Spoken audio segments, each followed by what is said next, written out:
this is the debate. The debate is that for the 2010s, I'm guessing for that decade. So let's think of it from 2010 to 2020, even though some might say it should either be 2011 to 2020, and some might say it's 2010 to 2019, if we really want to go for actually 10 years. But let's just say from the 2010s, we're doing it round and approximately, okay? Who are the four faces of the Mount Rushmore? Me and Carl had a conversation about this privately. Salute to my man Carl. Salute to everybody over at Spotify. Great people over there. The way this was made, and I'll try to give some context of what he told me. He said, listen, this wasn't made as, this was made to be who came of prominence during this time, not who was the most lit, right? And I think that only fit one person, which is Wayne, right? Because, Wayne has been lit within like 3 decades. And some might say you would put him in the 2000s decade and also the 2010s. So he's saying who pretty much had the coming of age moment within that time. Now, they had 3 faces filled out. One is Drake. Second is Kendrick. The other is Cole. And I'm wondering, did they get it right? Did I get it right? I'm going to give you my opinion in a second, but I want to know what you would think the 4 people that for the 2010 to 2020 rap atmosphere, if the 4 people were going to be put on a Mount Rushmore for that time period, who would it be? Give me 4. Spam 4. Not 1. Spam 4. Because I don't want to assume that you're putting all 3 of these niggas on your list. So spam 4. Mods, you can do a poll.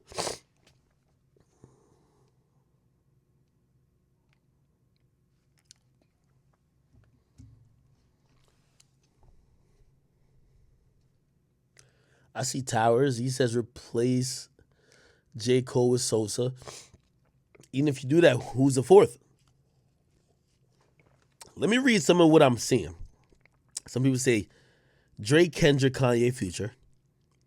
Some people say Nicki, Drake, Kendrick, Future. Some people say Drake, Kendrick, Kanye, Future. Some people say Uzi, Thug, Kanye, Drake. By the way, salute to everyone who I'm reading your response. Somebody says Future should be the 4th. Nobody else is coming close. Somebody says, if y'all think Nicki should be the 4th, y'all tweaking because only females listen to her. Somebody says, well, if you're talking about a 4th, you got to put Future, Thug, or Travis. Interesting.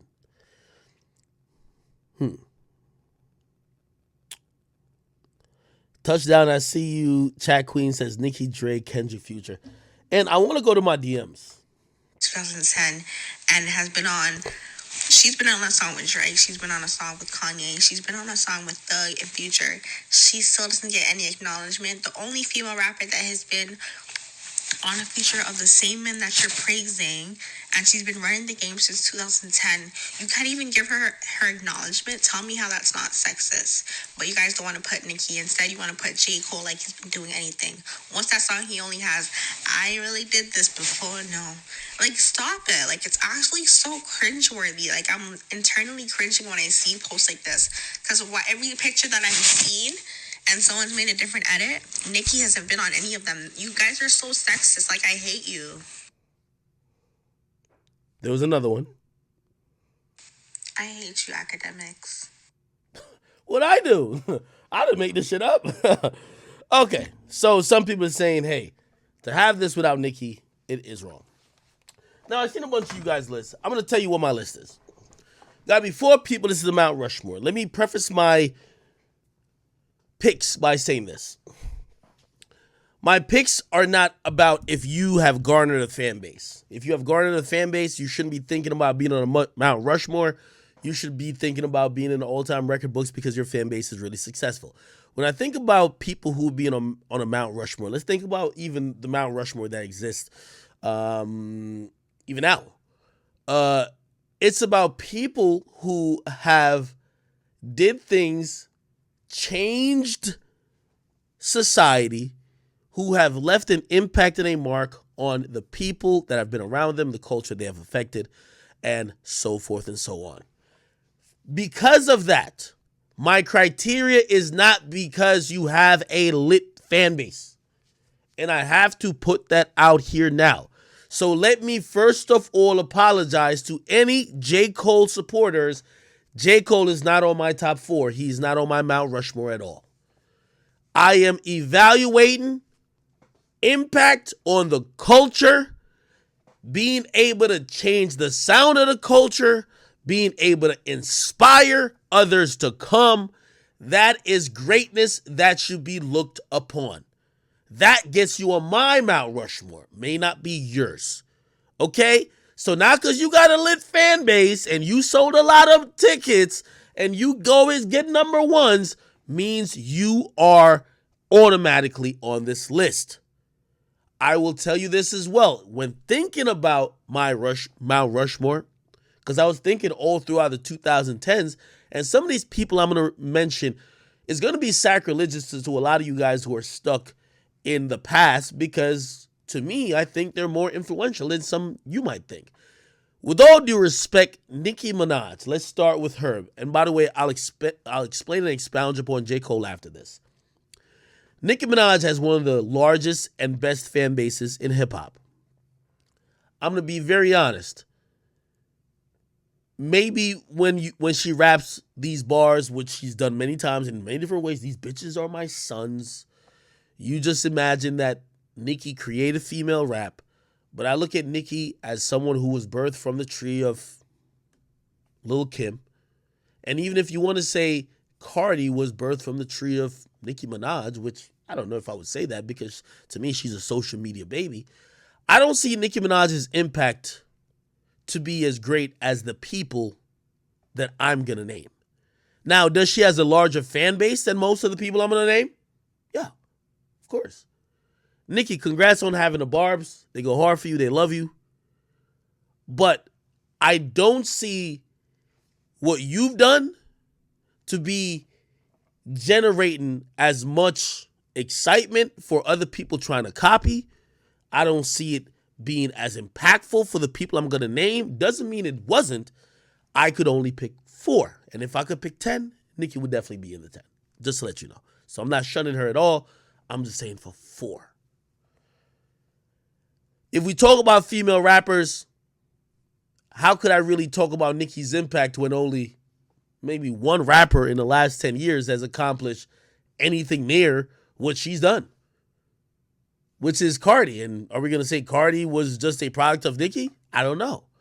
So again, if I'm going off my criteria, which is cultural impact, relevance, influence, and also just all involved skill. Doesn't mean only pen. Doesn't mean only lyrics. It means being someone who is influential, who is talented, and everything else. This is a Mount Rushmore, not a greatest of all times list. I have to respond and say that again. I'm not giving a top 4 in terms of skill.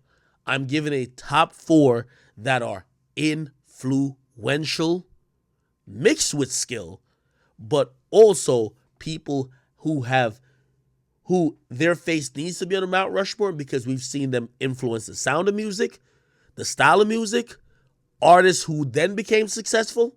That's where I go. So Nicki, if I was doing top 4 fan bases over the last 10 years, you would be in it. If I was to do top 4 most successful artists in the last 10 years, you'd probably be in it. My Mount Rushmore, given my criteria, you are not in it. We could only do 4. J. Cole as well is not in mine. J. Cole to me is a bit like Nicki. J. Cole has a great fan base. They love him. I would say the barbers go harder than his fan base. I don't know even what the Cole fans are called. Most of them are just college people who just fuck with Cole. But I'm going to be honest. Cole, to me, lacks the main things that need to be on my Mount Rushmore. Is he supremely talented? Yes. But remember, I said that's not only enough to be on my Mount Rushmore. Has J. Cole's music, as his style, has his impact influenced many to come within this genre and culture? I would say no, compared to the people that are on my list.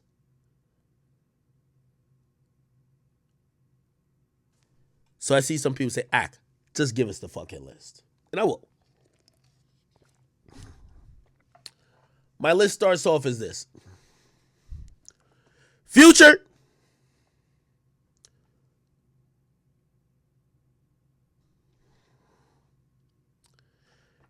And by the way, when it comes, let me do it the other way.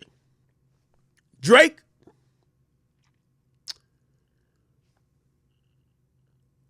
Kendrick. Kanye.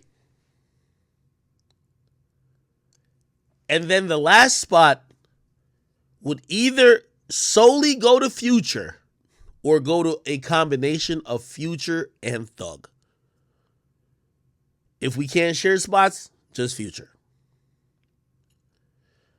I don't even have to look at the chat. Let me give some obvious examples of people you're probably like, what about him? Travis, great. I think Travis has done a great job of creating almost a cult for himself, creating a movement. I think those are great things. Creating a sound. But his sound is super unique to him. I can't say he's influenced the whole culture with his sound. So as great as he is, especially post 2014, he's now my Mount Rushmore. You might say, no way you said Future might share it with Thug. Thug over J. Cole? Yeah, J. Cole could never sell as much as Thug. Could never sell as much as Nicki. But Thug's impact on rap culture in the 2010s is undeniable, if you ask me. It's undeniable. Without Thug, there's no Uzi, if you ask me. Without Thug, there's a lot of other rappers who came afterwards who were successful that won't be here. And I know some of y'all saying, well, if you're doing that, what about Chief Keef? This isn't a Soulja Boy debate of who came first. It's about who influenced more people and who was great enough. It would have been Chief Keef on my list if after around 2014, he didn't fizzle out musically. We didn't really hear much. So yeah, I can say young Chief Keef influenced the likes of Fetty Wap, Uzi, Bobby Shmurda, anybody after him, shit, whoever you want to say, but he was musically relevant after around 2015. I see Black Ace 192 say, okay, hold on, man. Who did Drake influence? More than who did he influence, let me showcase Drake's dominant influence of sound. Fuck who he influenced, because he's probably the hardest of anybody on this list to imitate. How many Young Thug sound-alikes have we had? How many Future sound-alikes have we had? How many people who have came in thinking they could be mad woke, thinking they're going to be the next Kendrick? I could name probably like few people who thought they could rap and sing like Drake with a clean record. Remember they were saying Kurt Cobain's at one point? Remember them for 2 seconds they said Chance? I don't think Drake has been copied. I think Drake has influenced the culture by dictating the sound. When Drake wanted to get on his island vibes, we were all, I need a one dance, coming to see in my hand. When that nigga wanted to get on his Jamaican shit, everybody's listening to Jamaican shit. When he want to get on this, I'm a UK Batman with the gun. Everybody's on that. When he want to sound like in Atlanta, everybody's on that. Now, you might call some of those riding ways, but he's still dictating what the majority and the mass of hip-hop is listened to, if you ask me. He's controlling the wave. I ain't say he started the wave. He's controlling the wave.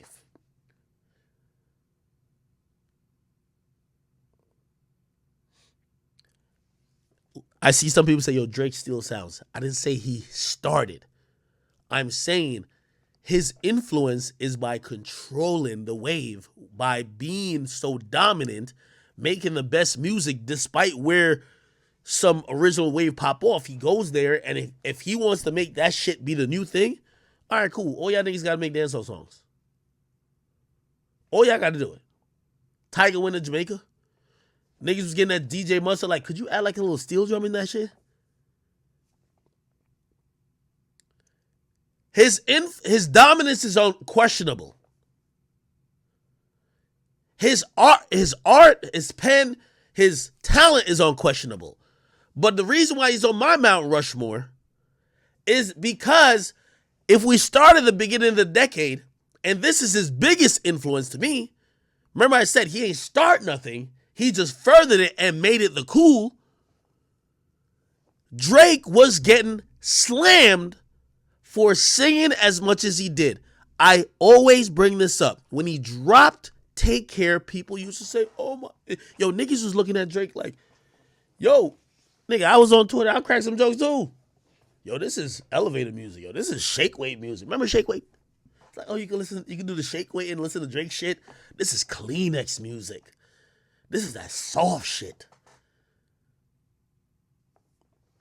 Fast forward in 2021. How many niggas like Moosky's song, She's a Runner, She's a Track Star? I get it, that's R&B, but Drake was fusing it too. People like A Boogie, rapping straight about feelings. Do you understand what I mean? Drake made the wave of soft simp music, in your feels rap music be popular. Add that to his dominance, him always being present, he's on the Mount Rushmore.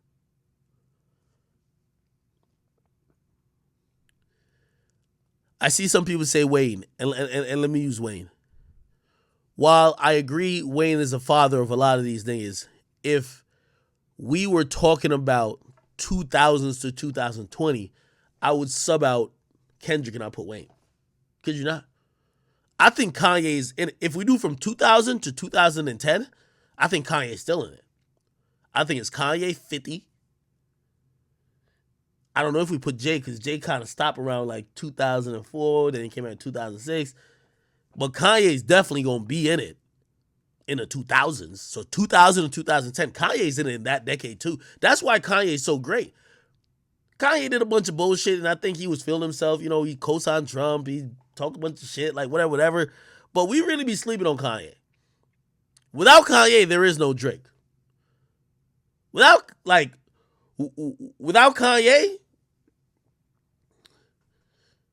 is it fair to say there might not be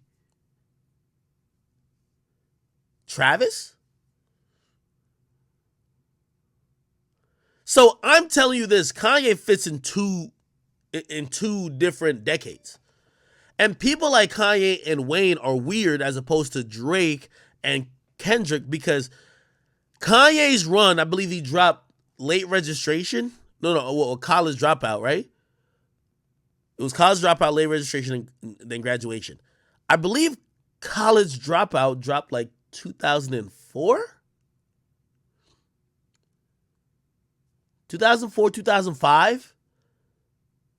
Wayne, when he came to the Carter 2, I believe dropped around 2005. I could be wrong. I'm just spitballing off the top of my head. The reason why they're awkward is because their reign or dominance started at the middle of a decade. So it continued into, they all did about like 10 years in total influence, but theirs started at the middle as opposed to Drake, which started 2009, 2010. Kendrick started 2011, 2012. You get what I mean? So with Wayne, his was in another decade, half of it, and the big half of it, because from 2005 to 2010, that's Wayne. Also, from 2005 to 2010, that's Kanye. But then you have to think about My Beautiful Dark. Like, for example, 808 and Heartbreaks. Without that, you don't get a Travis, you don't get a Kid Cudi. I would say. If we're gonna talk about that, that was in 2008. But then My Beautiful Dark Twisted Fantasy came in, which is the fusion of genres. All this multi-genre shit that we saw Drake do later, you gotta give that credit on well, actually Yeezus. Do Yeezus for that. But also some of the really extra sonical work, which I think we've seen, I don't want to say maybe on Damn by Kendrick, but we've seen like the production value and what that album was, I could see some influence slightly.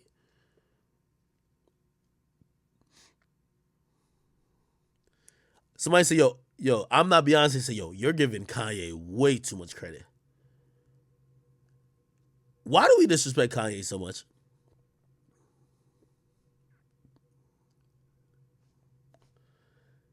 Say whatever you want about the dude, bro. Now, bro, the nigga deserves all that credit we talking about. M Pups, you're tweaking. You think Nicki Minaj had more influence than Kendrick Lamar? Let me go to Kendrick Lamar, because I think Drake, it's easy to make a point for him. And I think I made a couple of points. Some of you might disagree, but I would love to see Mount Rushmore of Drake's not on it for 2010 to 2020. But okay, let's go to Kendrick. I seen somebody mention Nicki. They said, oh, Nicki did more than Kendrick. Nigga, how? I'm going to be honest, whether you call this pandering or whatever the fuck you might call this, all those social media movements, social initiatives, Black Lives Matter being a thing, Black awareness, Black pride, Black culturalism, Black capitalism, whether you want to say the chicken came before the egg or the egg came before whatever you want to call it, Kendrick was the person who, as a soundtrack, he was there for all those moments. And those moments are going to define 2010 to 2020.